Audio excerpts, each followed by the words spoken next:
Mi chiamo Alessandro Pinna e mi occupo da tanti anni della gestione di progetti e programmi in ambito IT. Lavoro per Entando, che è un'azienda sardo-californiana fondata nel 2015. Siamo presenti a Cagliari, a Milano, a Londra e negli Stati Uniti e operiamo attraverso un team distribuito di specialisti che operano a livello mondiale. Siamo un software vendor, abbiamo realizzato una piattaforma che accelera lo sviluppo e semplifica la manutenzione di applicazioni native sul cloud secondo un approccio modulare componibile. Le applicazioni così realizzate sono costituite da componenti, ciascuno di questi componenti è un componente indipendente e specializzato che rappresenta una specifica funzionalità di business. Pensiamo ad esempio al processo SPID, per la gestione delle autorizzazioni, che viene largamente utilizzato nell'ambito della pubblica amministrazione. Attraverso Entando è possibile incapsulare questo processo, portarlo all'interno di un catalogo.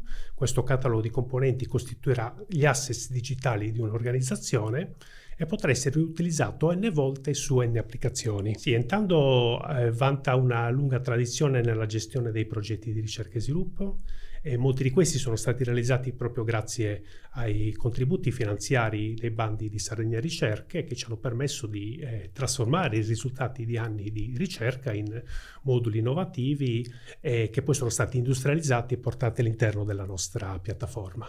E più in particolare con riferimento al progetto di cui vi parlerò in questa intervista, ci siamo avvantaggiati del bando POR FSR 2014-2020 Sardegna, denominato Aiuti per progetti di ricerca e sviluppo. Il progetto di cui sono stato responsabile scientifico si chiama IEDX, che sta per Immersive Entando Digital Experience. Si è svolto tra gli inizi del 2018 e si è concluso verso la fine del 2021.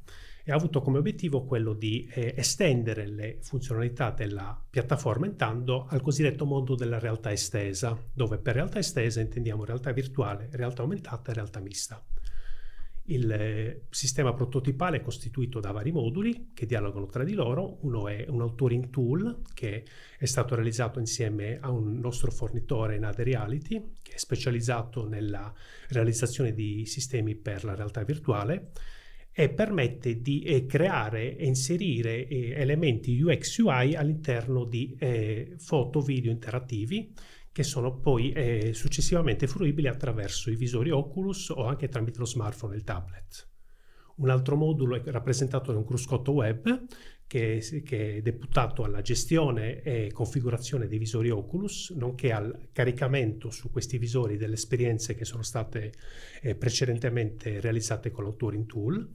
Infine abbiamo un totem che è costituito da uno schermo e da una fotocamera, al cui interno è presente un modulo hardware e software che è stato realizzato dal nostro partner di progetto, il CRS4, che ha sviluppato dei sofisticati algoritmi di intelligenza artificiale che sono in grado di determinare le caratteristiche dell'utente, quindi quali etnia, sesso, età, e sulla base di questi dati riescono poi a indirizzare l'utente verso delle esperienze immersive molto contestualizzate. Lo scenario attraverso il quale abbiamo sperimentato il sistema IEDX è uno scenario di tipo turistico-culturale ambientato nel centro storico di Cagliari. Più in particolare abbiamo realizzato dei video a 360 gradi che mostrano i monumenti e i centri di interesse di Cagliari. Il caso d'uso è quello dell'utente che si presenta davanti al totem, viene riconosciuto attraverso il sistema di classificazione ottica basato sull'intelligenza artificiale,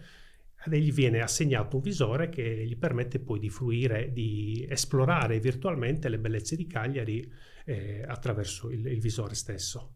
In alternativa è possibile anche utilizzare e provare queste esperienze immersive tramite smartphone e tablet previa scaricamento di un'applicazione dedicata.